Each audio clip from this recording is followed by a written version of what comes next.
Señor presidente, muy buenas tardes para usted, los miembros de la mesa directiva y todos los señoras y señores congresistas.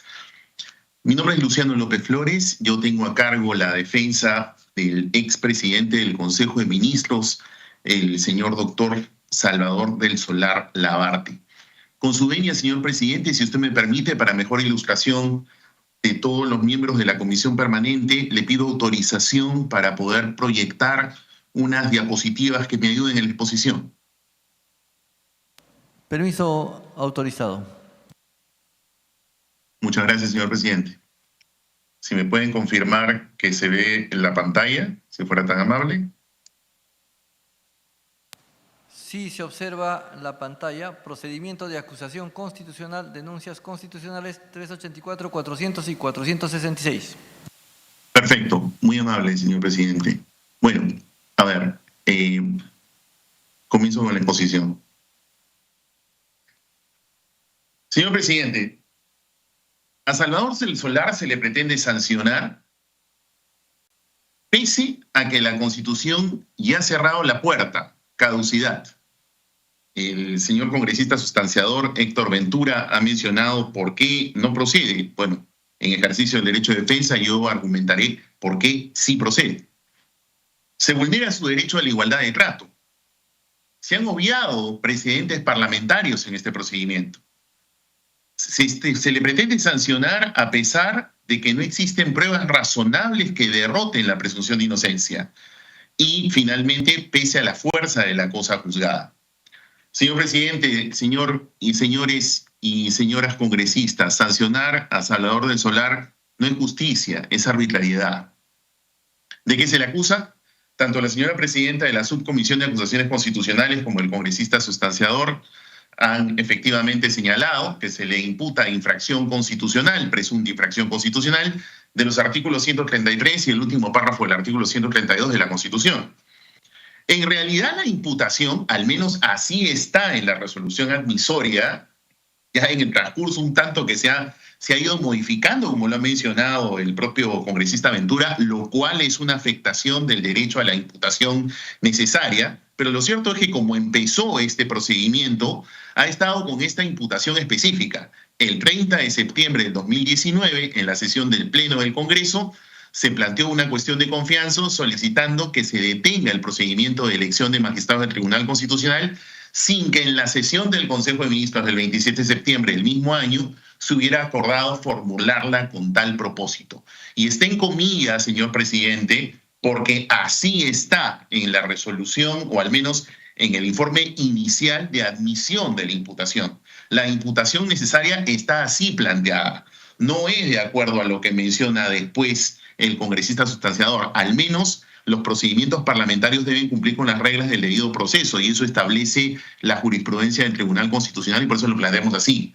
¿Cuáles son los problemas jurídicos que tiene la acusación? Básicamente son tres. El primero, señor presidente, porque ha vencido el plazo de 5 años del artículo 99 de la Constitución para que la Comisión Permanente pueda acusar a Salvador del Solar por presunta infracción constitucional y porque se le está tratando de manera diferente a diversos casos sustancialmente iguales. Y eso es abiertamente inconstitucional. Segundo, porque se sostiene una afirmación que no corresponde a la verdad por todos conocida, porque efectivamente los hechos desarrollados el 30 de septiembre del 2019 son hechos que al menos desde el punto de vista jurídico pueden ser catalogados como notorios o de pública evidencia. Jamás algún miembro del Consejo de Ministros que aprobó la estructura del discurso en la sesión del 29 de septiembre ha cuestionado que el Solar actuó sin autorización del Consejo. Por tanto, no hay prueba razonable de cargo y suficiente que derrote su presunción de inocencia. Y finalmente, contrario a lo que ha señalado tanto la señora presidenta de la Subcomisión de Acusaciones Constitucionales como el congresista sustanciador, aquí más bien se ha llevado un proceso abiertamente indebido. Se han vulnerado los derechos fundamentales del doctor Salvador del Solar en el marco de este procedimiento de juicio político, no solamente por violación de la cosa juzgada, por el tiempo razonable, por actuar y valorar pruebas de descargo, debida motivación, entre otros defectos. La caducidad del procedimiento Señor presidente, como es de público conocimiento, el doctor Salvador del Solar cesó en el cargo como presidente del Consejo de Ministros el 30 de septiembre del 2019. Así consta en la Resolución Suprema 147-2019 PCM. La caducidad del plazo máximo para acusarlo, de acuerdo al artículo 99 de la Constitución, venció el 30 de septiembre del 2024. Estamos 12 de marzo del 2025 y está abiertamente caduco. Sin embargo, se pretende continuar con este procedimiento. ¿Qué precedentes refuerzan la caducidad? Precedentes parlamentarios. Y por eso es que el doctor Salvador del Solar está siendo tratado de manera diferente a casos sustancialmente iguales, lo cual se viola el principio de igualdad en la aplicación de la ley, el principio de derecho. Para empezar, 6 casos exactamente iguales de excongresistas cuyo mandato venció el 30 de septiembre de 2019, exactamente la misma fecha del doctor del Solar, y que sin embargo en estos casos la misma subcomisión de acusaciones constitucionales que preside la distinguida congresista Acuña Peralta, actuó más bien de manera distinta al señor del Solar, porque declaró la caducidad. Estamos hablando del caso del congresista Vieira Portugal, del excongresista Lombardi Elías, del excongresista Meléndez Celis, del excongresista Albrecht Rodríguez, del excongresista Campos Ramírez y del excongresista Castro Brau. Cuando menos, señor, 6 que nosotros hemos encontrado. Posiblemente existan más, pero por lo menos 6 que son exactamente iguales, se le pretende tratar de manera diferente al ex presidente del Consejo de Ministros, mi defendido, el doctor del Solar. Hay por lo menos, además, en este mismo quinquenio, 5 casos de caducidad de juicio político por presunta infracción de la Constitución. Y lo digo porque vaya a ser que se pretenda distinguir entre juicio político y antejuicio y se diga que la caducidad solamente es de antejuicio y no de juicio. Si fuera así, más bien los precedentes demuestran todo lo contrario, porque por lo menos, vuelvo a repetir, en este quinquenio hay 5 casos que nosotros hemos encontrado, por ejemplo, de caducidad del año 2022. Sin contar que por lo menos también hemos encontrado 4 casos de presunta comisión de delito, es decir, de antejuicio, que no es el caso del Salvador del Solar, pero que mostramos cómo, más bien en este quinquenio, existen estos criterios ya aplicados en el recinto parlamentario, estrictamente precedentes parlamentarios que demuestran que definitivamente se ha aplicado la caducidad, sobre todo los más flagrantes, aquellos que cesaron el 30 de septiembre del 2019.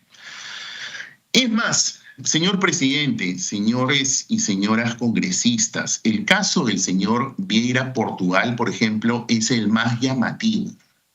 La caducidad del señor Vieira Portugal, por ejemplo, la decretó el propio presidente del Congreso, el actual presidente del Congreso, el congresista Eduardo Salguana, sin que se oralice la acusación en la sesión del Pleno del 30 de octubre del 2024. Lo pueden ver en pantalla.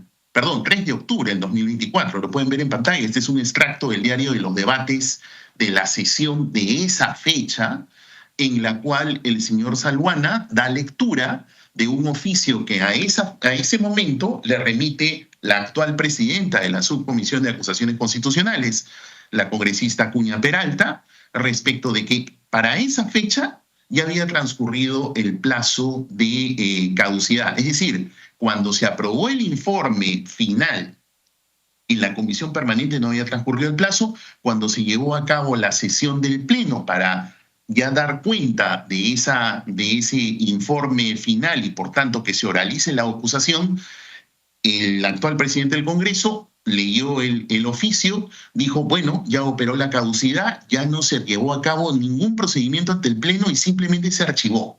Y como les vuelvo a repetir, el caso del señor Vieira es exactamente igual que el caso del señor del Solar, porque es también de un cese producido el 30 de septiembre del 2019.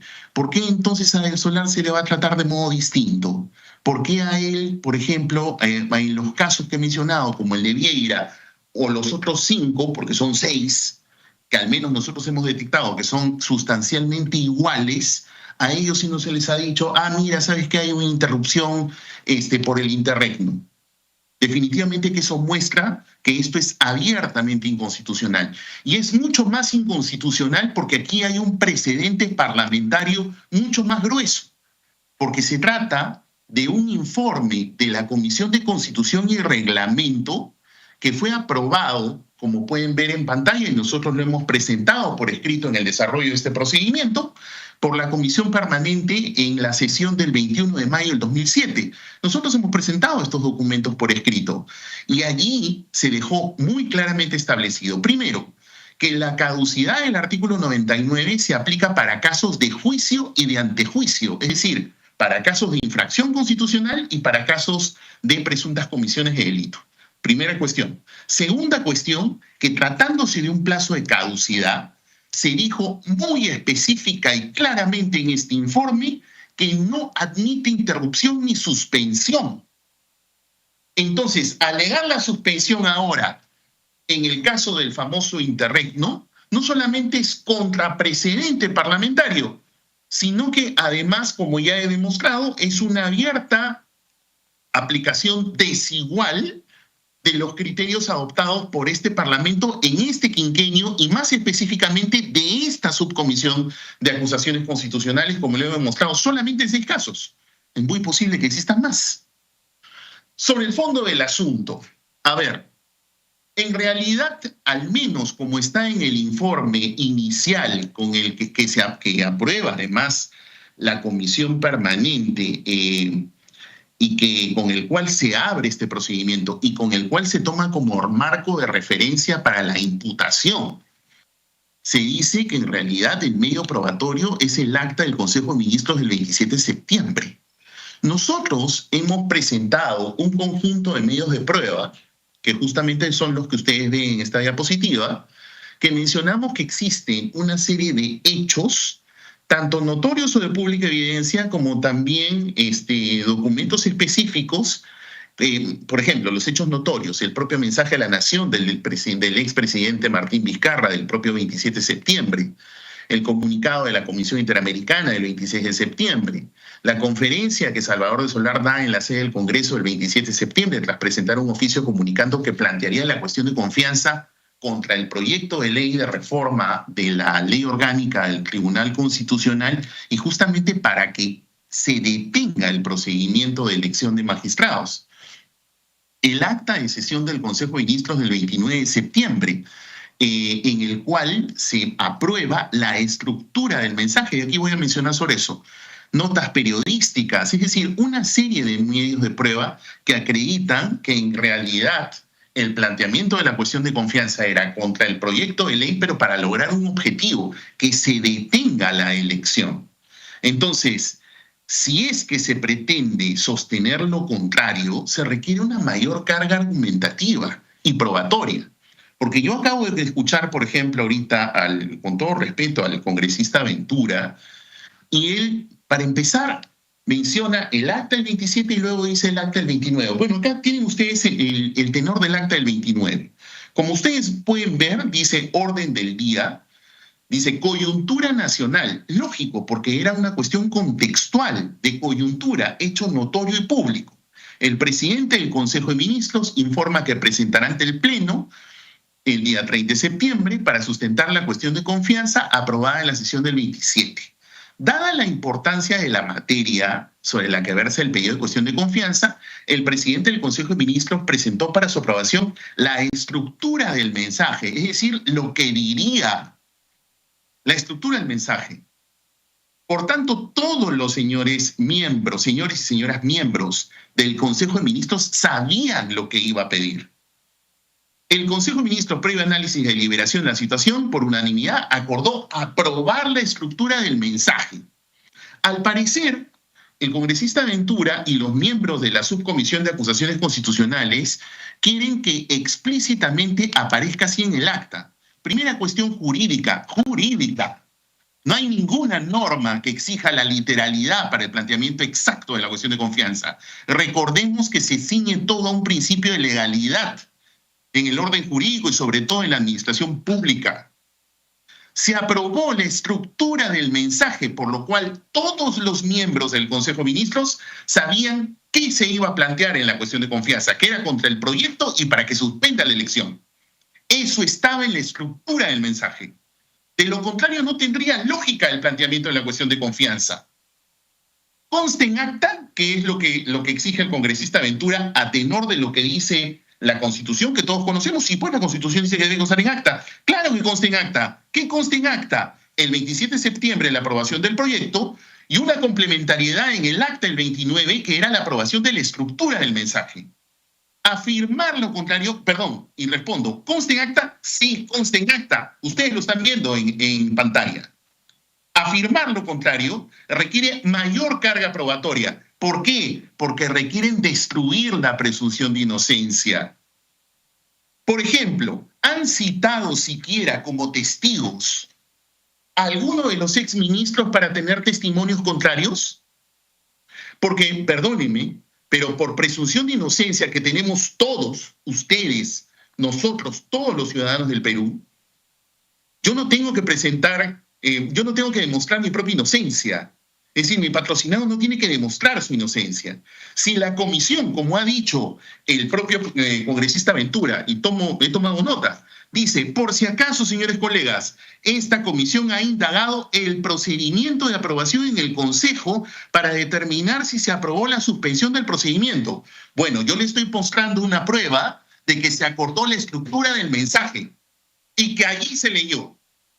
¿Tienen alguna prueba en contrario? ¿Han citado algún testimonio de alguno de los miembros del Consejo que era lo lógico? No. No han citado a ninguno. No tienen ninguna prueba de cargo adicional. Si no la tienen, ¿cómo entonces pueden destruir la presunción de inocencia? No está destruida de ninguna manera. Vulneraciones al debido proceso. Definitivamente que la imputación y este Tribunal Constitucional que este Congreso ha elegido ha establecido una valla que se supone este Parlamento debe superar para motivar las imputaciones. Y está en el fallo del caso del expresidente José Pedro Castillo Terrones, fundamentos 51 y 52. Nosotros lo hemos puesto desde el primer momento de que no se ha superado. En segundo lugar, sí hay una violación de la cosa juzgada constitucional, señores.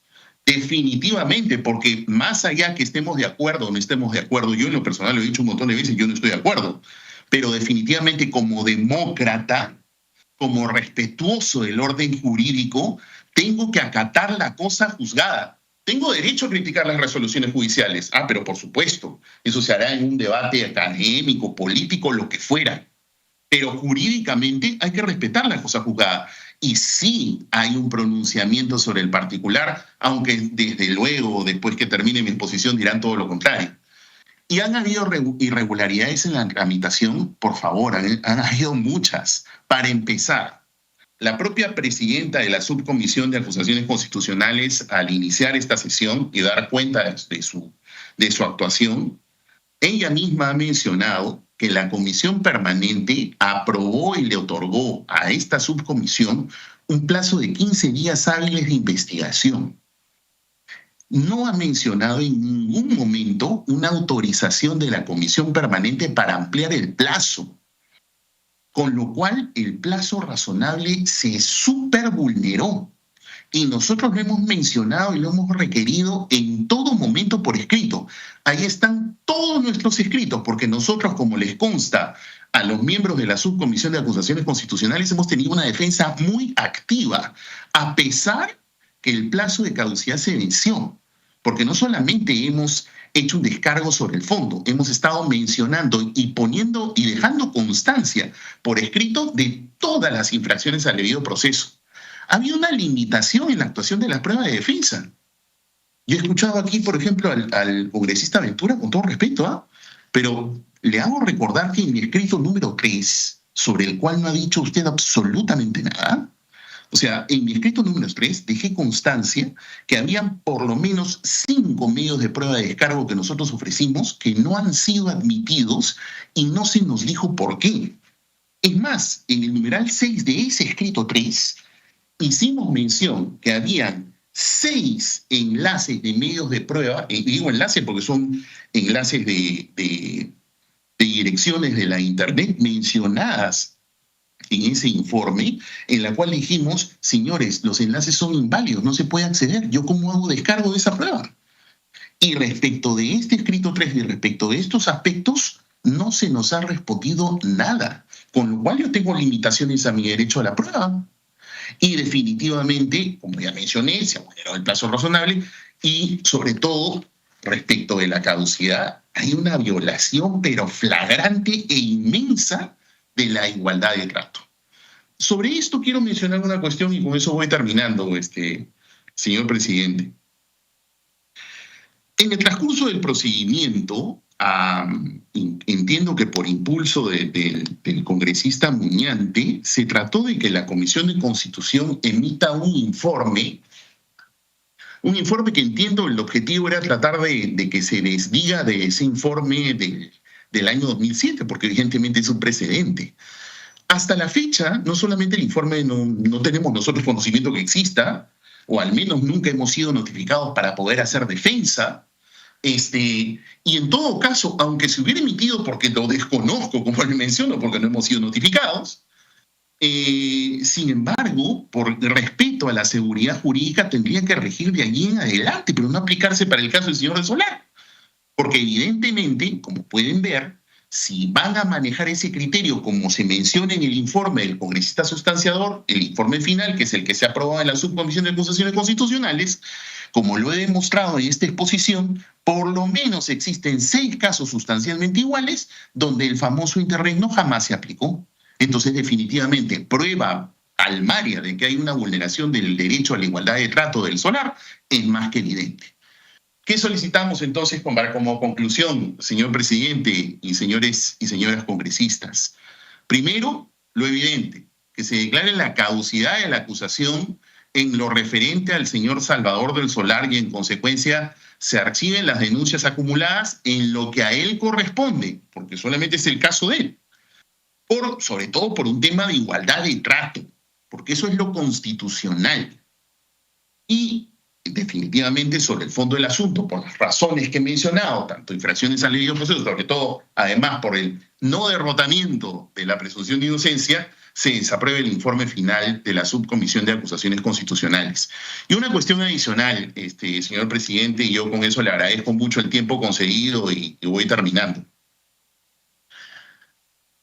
Con sumo respeto, yo le sugeriría a los señores y señoras miembros de esta comisión permanente, si usted también me lo permite, señor presidente, que puedan quizá al momento de debatir sobre esta cuestión, separar la cuestión que tiene que ver con la declaración de caducidad. No puede ser, al menos desde un punto de vista del apego respetuoso a la Constitución, concretamente a la igualdad de trato, que si estoy demostrando de que al señor del Solar se le está tratando abiertamente diferente de por lo menos 6 casos exactamente iguales de este mismo Parlamento y de esta misma Subcomisión de Acusaciones Constitucionales, por lo menos entonces decidan de manera separada el tema de la caducidad distinto a lo que es el tema de fondo, porque creo que aquí se requiere un pronunciamiento explícito sobre por qué se le está tratando de manera distinta a casos sustancialmente iguales de exfuncionarios cesados el 30 de septiembre del año 2019, a los que en ningún momento se han puesto a pensar si había suspensión por interregno. Y además de manera contraria a un informe de la Comisión de Constitución, como lo he demostrado, del año 2007, que dice que como es caducidad, y es lógico, la caducidad no admite suspensión ni interrupción. Por esas razones, señor presidente y honorables señores y señoras congresistas, yo le agradezco mucho su tiempo y espero que se pueda actuar de acuerdo al apego a la Constitución y al respeto de los derechos fundamentales de mi patrocinado, el expresidente del Consejo de Ministros, Salvador del Solar Labarte. Muchas gracias.